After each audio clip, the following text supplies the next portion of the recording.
to the FEAD program Strategic Sales Series powered by Boost Strategic Coaching. In this module, we're going to be talking about all things networking. So what are we doing here?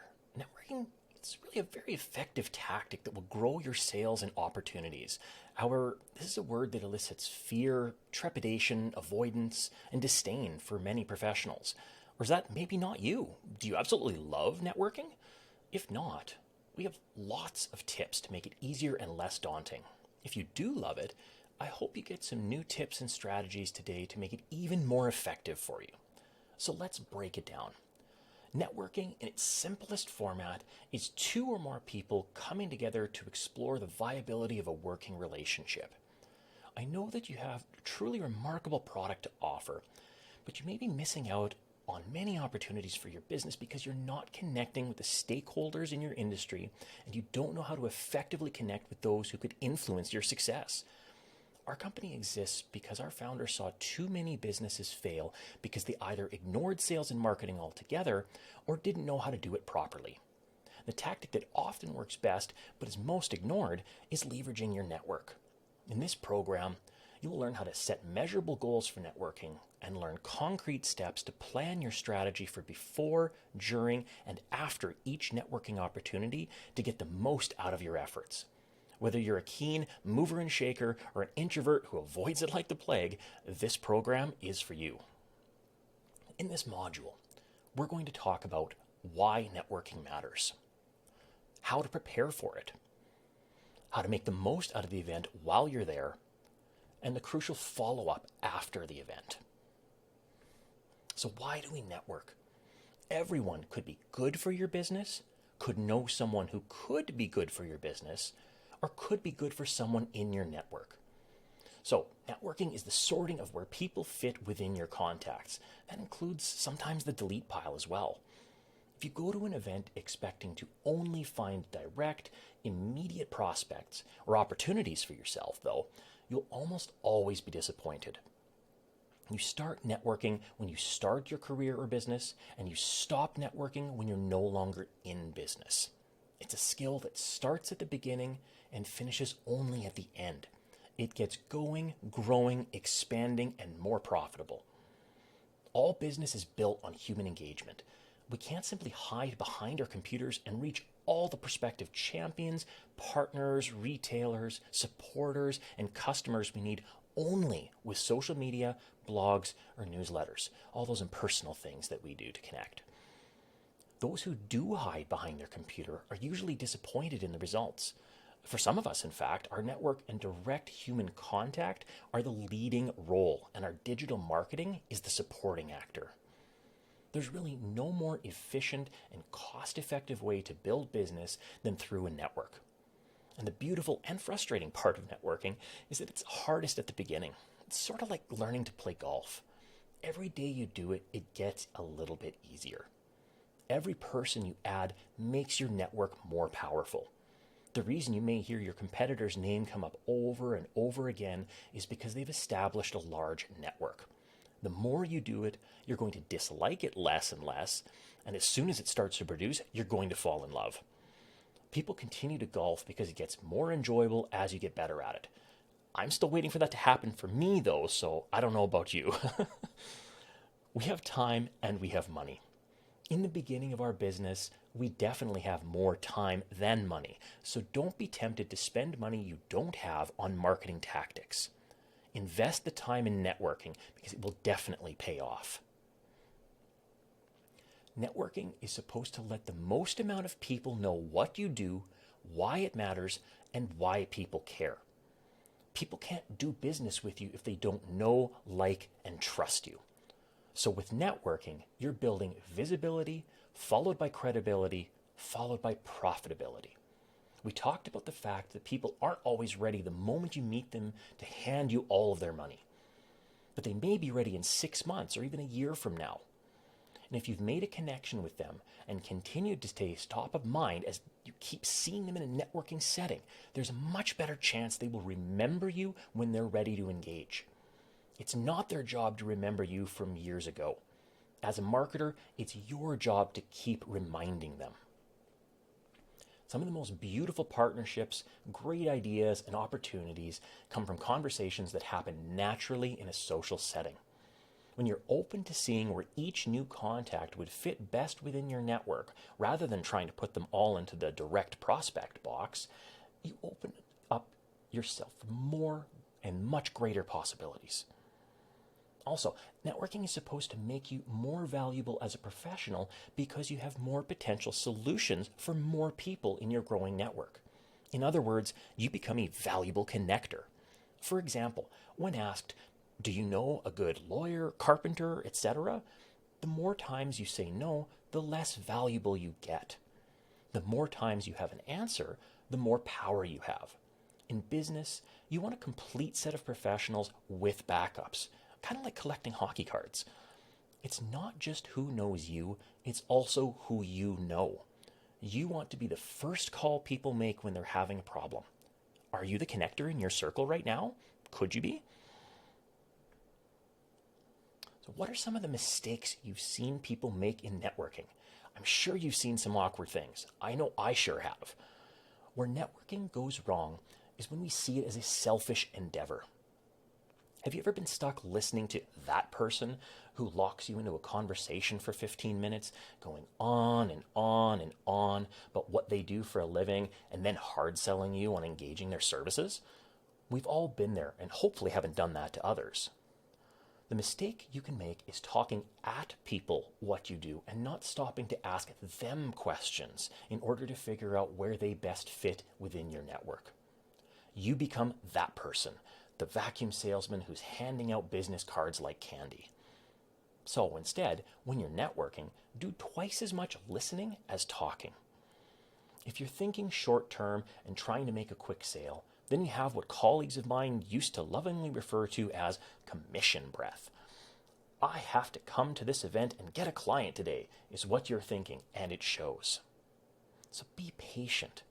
Once you share what you do, why it matters, and why people care, you've done your job.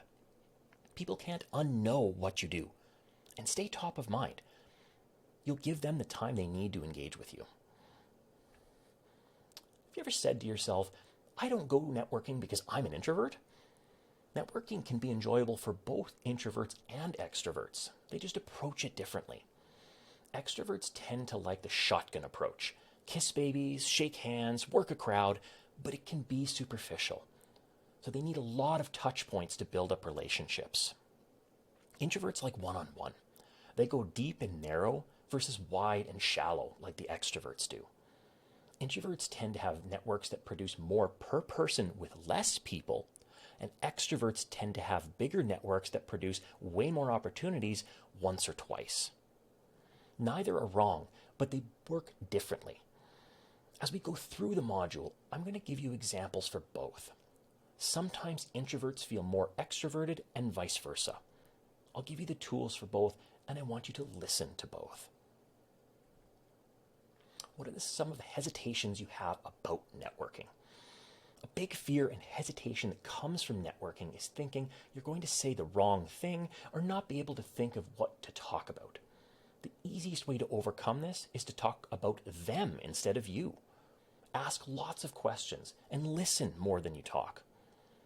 We want to ask good questions to, 1, qualify them as a prospective customer or partner. 2, figure out what they need that you might be able to deliver as a champion rather than a service provider. And 3, figure out how they might be able to benefit your existing network. Remember, we want to be that connector in our group. You can't do these things if you're doing all the talking.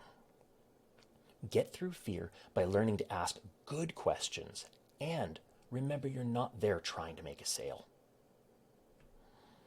Overall, you need to get clear for yourself on why you want to focus and get better at activating your network. Think to yourself, what benefits do you want to see from focusing more on building a strong, well-rounded network and being consistent with it? Some benefits can include quickly engaging your network of contacts, being seen as that super connector we talked about, leveraging connections for more connections. Every person you meet should be able to connect you with 3 more people. Become the "I know a guy who" person. fill your pipeline efficiently, and help find potential partners, new market opportunities, and new champions. So, how do you choose where to spend your time? Ask yourself, where are the people who I need to meet gathering in groups? Then go to them. It seems pretty straightforward, right?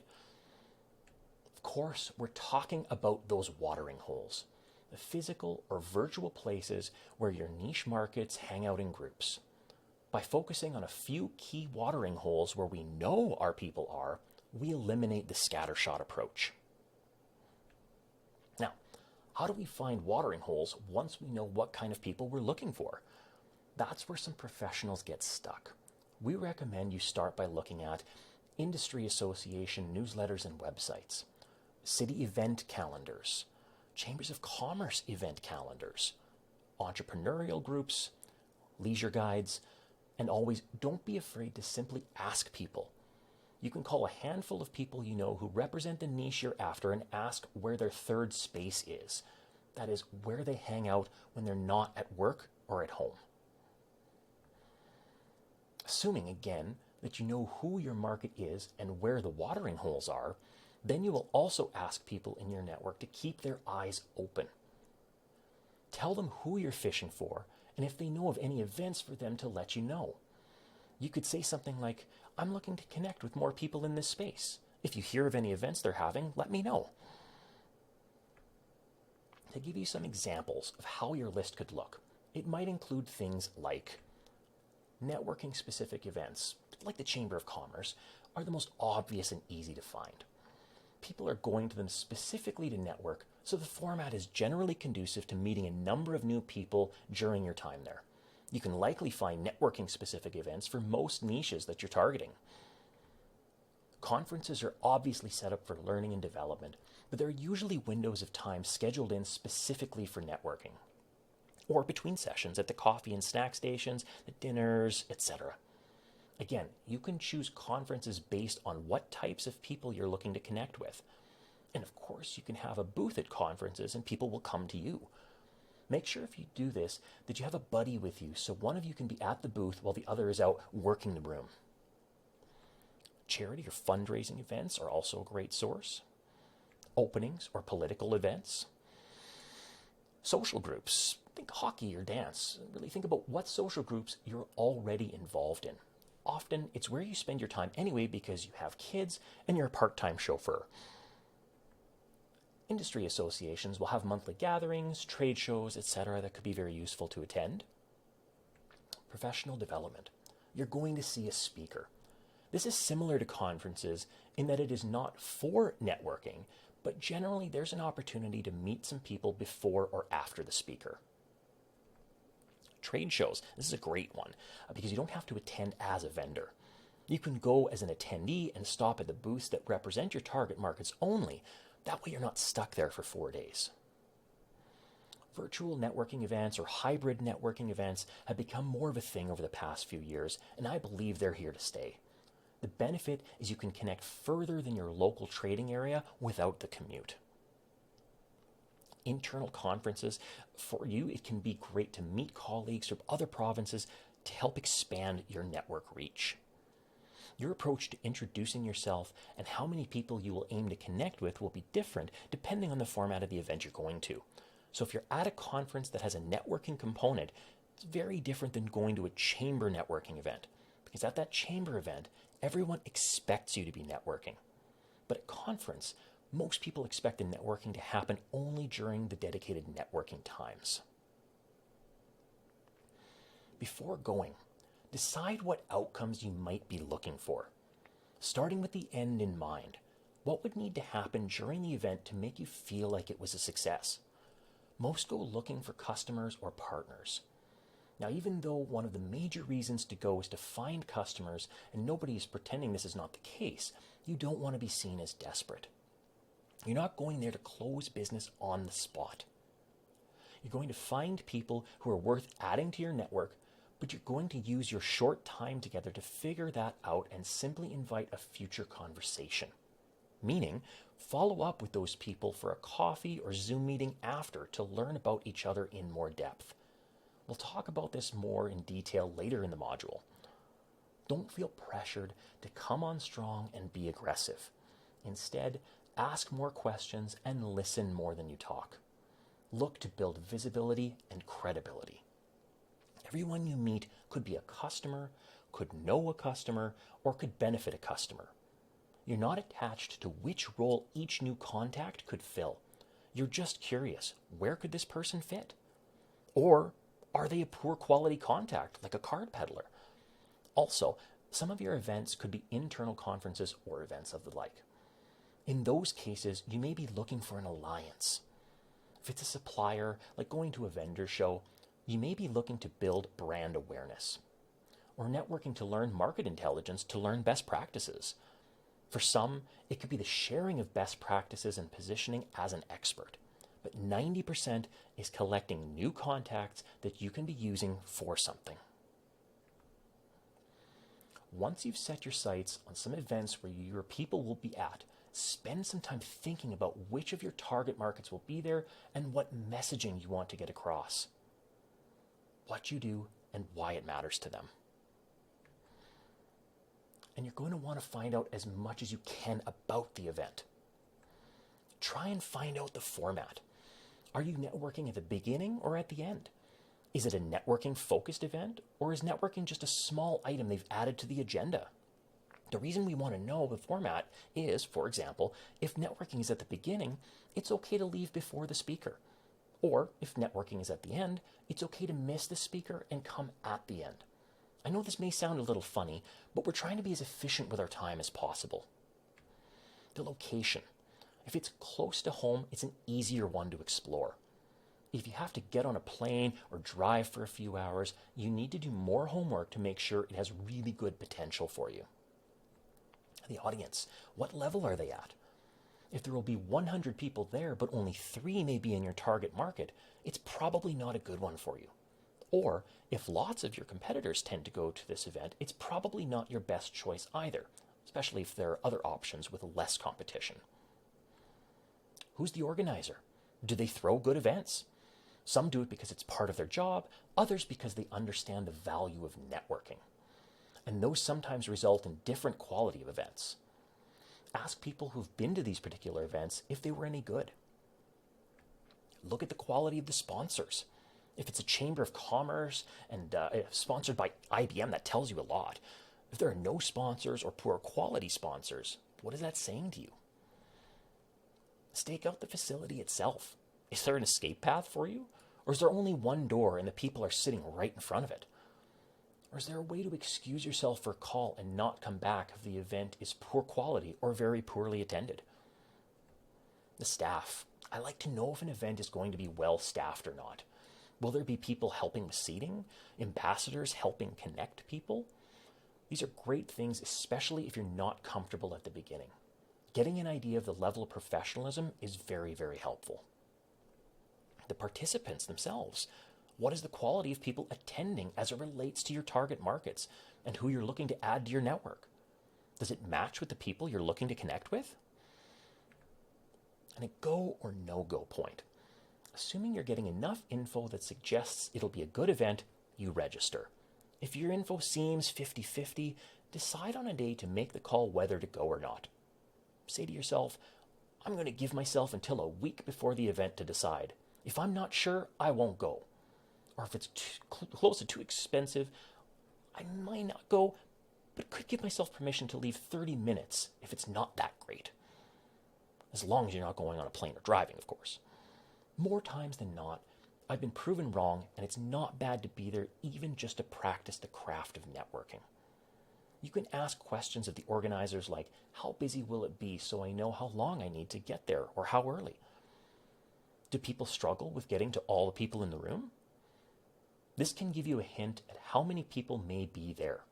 But it's often better to ask someone who has been there before because organizers will make it sound good just to get you to the event itself.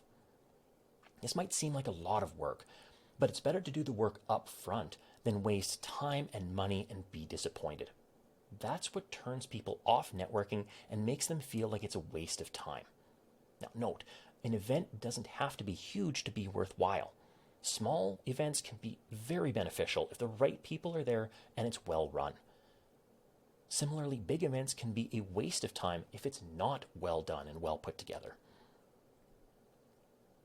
So what do you want to bring to a networking event? It's much more important to get cards than to give cards.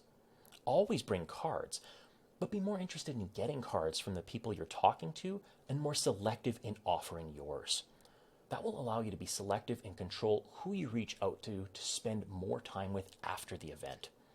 One of my colleagues actually intentionally only brings 5 cards with him so that he can say, "Can you believe I've run out? Let me grab your card and I'll reach out to you."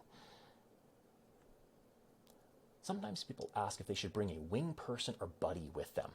There are certain scenarios where this makes sense. If you're nervous, at least you can talk to each other if you're too scared to ask someone to dance. If a wing person sees someone is dominating your time, they can come and rescue you. You can divide and conquer. If it's a big event, you can split the room in half. This is especially effective if you're with someone who offers a complementary product or service to what you do, like a center of influence and not a competitor. Then, when you meet someone who could be good for both of you, you bring them to meet the other person and vice versa. This allows you to get an objective point of view on the event, another set of eyes to decide if the event is worth going to again. Now we're going to get into the actual event and how to maximize your opportunity from spending time there. Some of these points might be a little nitpicky, but applying predictable, repeatable systems to everything you do, even networking, will allow you to be able to measure and compare results and tweak and adjust to maximize those results. What to say? We need to be solid on our messaging or our 30-second elevator pitch. What are you going to say to be memorable to those you are meeting? We're going to use our messaging. What do I do? Why does it matter? And, of course, who should care? You won't say them as a speech, but you'll try to get all 3 sentences across throughout the conversation. And of course, just as important as knowing what you're going to say about you, a lot of the conversation should be about the other person. Ask questions to show interest in the people you're speaking with. If this doesn't come naturally to you, have some questions prepared in advance you can have top of mind when you go. They can be simple things like who they are, where they're from, why they're there, have they been there before, what other events do they go to, and what do they need. Some other conversation starters could include, where did you go to school? How long have you been in town? Have you been at this event before? How long have you been in business? What did you do before this? Any plans for summer, the weekend, etc.? What do you do when you're not working? These are some examples, but if it's helpful to you, create your own list of things you'd be interested in learning. Let's talk about how to qualify people. A big reason you're going to a networking event is to add people to your network. But we've talked about the fact we shouldn't spend more than 5 minutes with each person during the event, mostly to see if or how they might fit into your network. You shouldn't leave the event and forget about everyone after. You should be looking to follow up with the people who would add value to your network or be a good prospect so you can have a deeper conversation. Ideally, a coffee meeting or at least a 30-minute Zoom chat. So how do you choose who to follow up with? How do you qualify them? Assuming you know who your target audiences are, you'll know what constitutes an ideal customer, partner, or vendor for you. You'll first look to follow up and have a meeting with people who represent your target markets or those who have influence over those markets. They could become champions or centers of influence for you.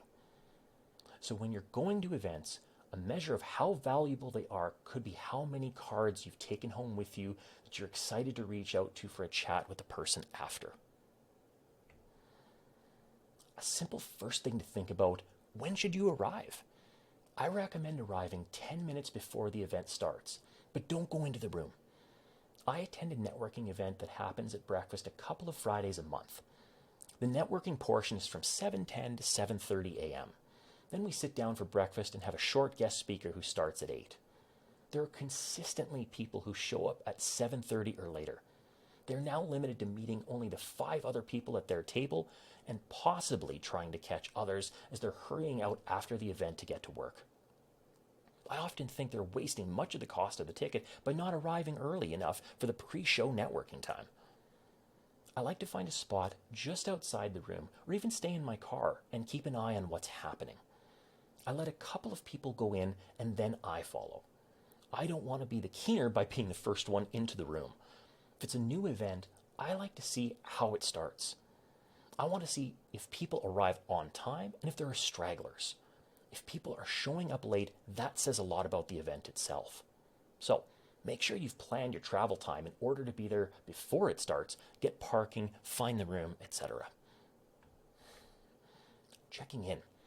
If it's an official networking event or conference, the organizers or registration table will be either outside the door or just inside. When you go in, say hello to the people at the table using their names if they have name tags. If they don't have name tags, ask their names. As I'm checking in, I'm also scanning the table of name tags, if they have one of course, and mentally noting names or companies that catch my attention. I like to pick out 2 or 3 I'm going to make sure and find later.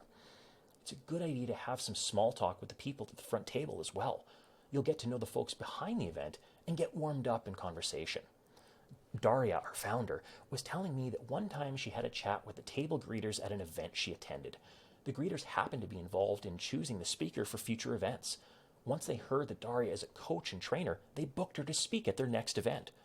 So don't discount the people who are welcoming you in and spend a little bit of time there when you arrive. Once you get into the room itself, you'll do your first walkthrough. Take in the room layout.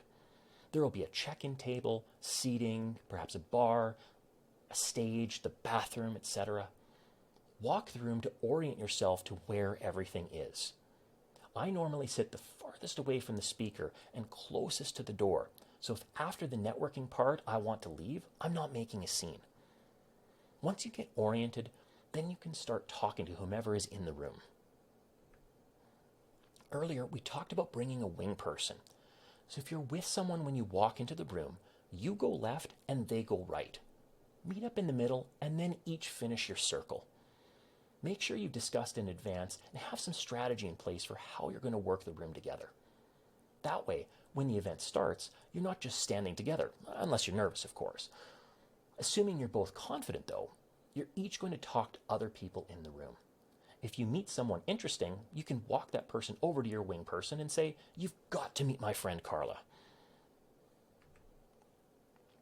Now, what are you watching for in the crowd itself? I'm looking for people with bright eyes who are not looking at their shoes, but looking at people. Some are looking up sheepishly, hoping someone will come and talk to them. I'll go find them first. People are there to network, so they expect you to talk to them, and many will be relieved when you make the first move. 5-minute rule. I want you to become a little like the hard-to-get person at the dance here. If you want to efficiently meet more quality people, you can't spend too much time with each individual. So I'd like you to apply a 5-minute rule. Spend no more than 5 minutes with each new contact, even the best new contacts. You can spend even less time with people who are there peddling or clearly not a fit at all. But even the most delicious of prospects, the maximum they get is 5 minutes of your time. You can say something like, "Hey, I'm taking up a lot of your time talking to you. I'm sure you have a lot of others who want to talk to you as well. Why don't I give you a call next week and we'll go to lunch?" Boom. Easy. Efficient, but not unfriendly. Professional, showing that you're working, many people to talk to, and assume that they do too. Let's talk about how to start conversations, or how to butt in. This is often the most awkward part for some people, joining a group that is already in the middle of a conversation. To do this, simply walk up to a group and stand listening politely. Then, when the person speaking takes a break and it's an appropriate time, simply introduce yourself and have them introduce themselves. Then, use some of the questions you've already prepared. Washroom break strategy. Because you're meeting lots of people, following the 5-minute rule, and asking for more cards than you're giving out, it may be difficult to keep track of who is who in your card collection after the event.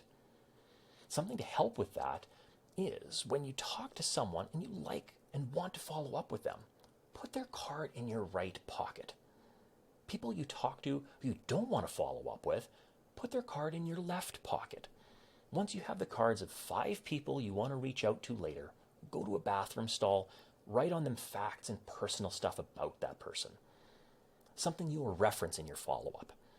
It can be something they did this summer, something about their business, something about their family even.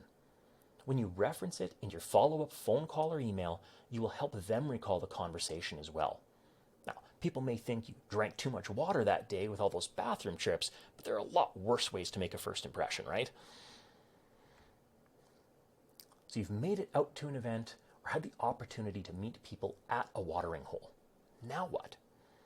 When people get discouraged from poor results from networking, it's most often because they did not make follow-up part of their networking process.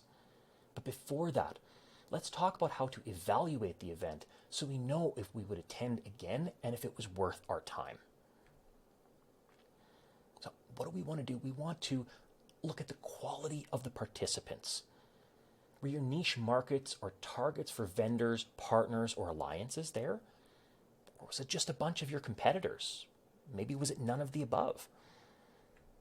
The quality of the event itself. Did they have good speakers? Was there a good structure to the day or the evening? The quality of the venue.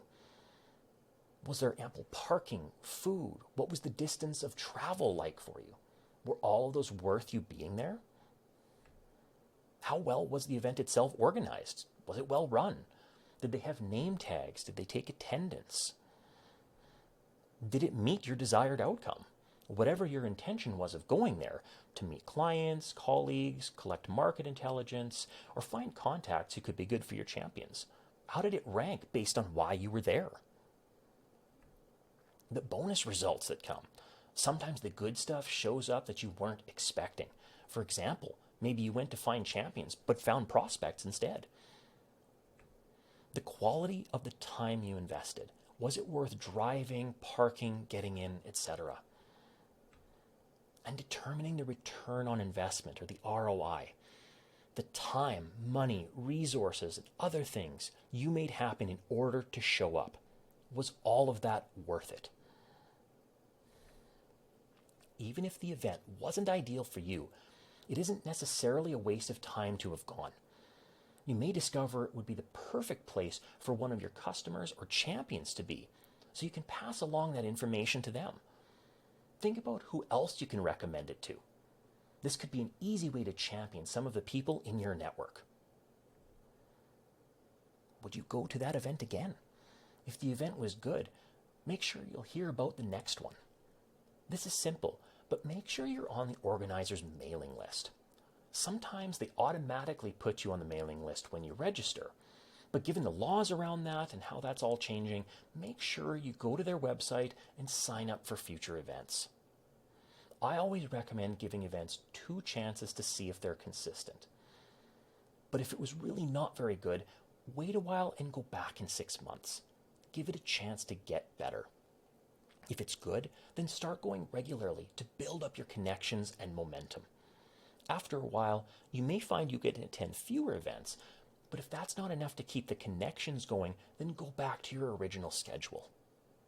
As I've mentioned before, it's your job as a marketer to remind people about you. Don't rely on them remembering you from 9 months ago.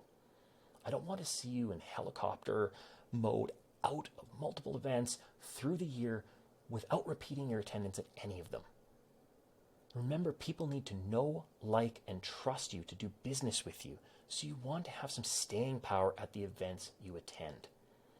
You want to at least have a couple of your chosen watering holes to be ones that you meet with once or twice a month or so. Conferences and trade shows are great because they are a boost of lots of people at a time, but they're only once a year, so look for something consistent as well. Consistency will definitely be your friend in this. Now let's talk about follow-up. All the work of finding and attending networking opportunities only matters if we have a plan to follow up. So, when you're booking your networking events into your calendar, I highly recommend also booking an hour for the next day to follow up with all those people you'd like to meet with. This is where the magic happens. It's one thing to go to an event, but it's what you do after the event that separates the people who close business from the people who waste their time networking. The follow-up is where business happens, not at the event itself. Think to yourself, have you missed opportunities because you didn't follow up with someone you promised yourself you would follow up with? How much do you think that cost you? I want you to follow up shortly after, but not immediately after the event. If it's a morning event, don't do it that afternoon. Wait until the next day. Don't look too eager to jump at them, but also don't wait for a week. I've seen people at networking events say to new contacts, let's pull out our calendars right now and book a time to meet. I recommend you don't book meetings on the spot with new connections. It can look a little too eager. I certainly book on the spot when I run into people I know really well, of course. But with new people, you'll email them or phone them and reference the little note you made about them. Something to the effect of, it was great to connect. I enjoyed hearing about your trip to Hawaii. Looking forward to catching up for coffee in the upcoming weeks. Let me know when you might be available and we'll go from there. Remember to ask other people what they thought of the event when you're in the follow-up meetings as well. If they thought it was a great event and you thought it was bad, maybe you missed something. Don't judge an event by one time only. If it wasn't good, give it a few months, then try again. Sometimes organizations need to work out some of their kinks. If the next one is bad, they probably all are. Tracking your engagement is so vitally important. Figure out a way you're going to keep track of who you meet at the watering hole, who you sit with for coffee or a Zoom after, next steps, where they fit into your network, etc. For example, you could use a CRM software, a customer relationship management software like Salesforce or Pipedrive. For those in our private coaching program, we use a sales funnel, which is one of our core tools. But however you track it, make sure it's not one and done. Make sure to continue the process of building relationships. If you really want to stand out, be a good follow-upper. If you're making notes about them on their cards, you're already on the right track. Remembering things about them, their family, etc., are all things to make you stand out and be remembered. But on top of that, consider sending handwritten notes or thank you cards following a meeting. Those are rare and really go a long way. One thing I'll tell you to do right away is go out and buy yourself some blank note cards. Have them on hand before you get going so they're ready for you to send to people after you meet with them, or even after you've had an especially good conversation at an event. It can simply say, it was great to connect with you at this event, looking forward to running into you in the future. Also, consider ways you can stay top of mind after meeting new people that don't require as much work on your part. We're huge fans of the email newsletter. You've met someone at an event, you have a coffee with them and a good conversation. A monthly newsletter arriving to their inbox is an easy way to make sure they don't forget about you. These are not too much work, and e-newsletters are still very effective. They may not read them all, but it's amazing how often we'll get a reply and boost to one of our newsletters from someone Daria has known for a long time, stating they're ready to do some work together. Many times, we hadn't even considered them a prospect. And, of course, there are other ways to stay top of mind, like LinkedIn and other social media marketing options. The hardest part, meeting new people, is already done. Now you just have to nurture the relationships you've started. So that's it. You have a plan, a goal, and a strategy for what to do at events and what to say when you meet new people. And most importantly, a plan to follow up and follow through on the opportunities you've sparked by simply showing up. Happy networking, everybody.